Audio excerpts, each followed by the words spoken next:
पावसाळ्यात तुमचा लोणावळ्याला जायचा विचार असेल तर आता थांबा. तुम्हाला 31 ऑगस्टपर्यंत तिथे जाता येणार नाही आहे, कारण सरकारने आता त्या पर्यटन स्थळांवर बंदी घातलेली आहे. कारण कुंडमळा पूल फसला आणि 4 लोकांचा जीव गेला.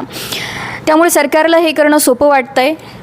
तिथे रेस्क्यू टीम्स ठेवणं, गार्ड्स ठेवणं ही कठीण गोष्ट आहे. ह्या सगळ्या गोष्टींवर ते अंमलबजावणी नाही करू शकत. त्यामुळे पर्यटकांना घरात डांबून ठेवा.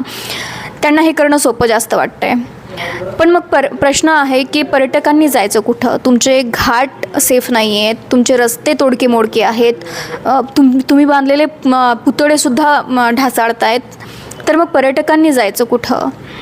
सरकारने पर्यटकांची जर खरंच काळजी असेल तर या सर्व पर्यटन स्थळांवर बंदी घालण्यापेक्षा तिथे गार्ड्स ठेवायला हवेत, प्रकल्पांची गुणवत्ता तपासायला हवी, तिथे चेतावणी फलक लावायला हवेत.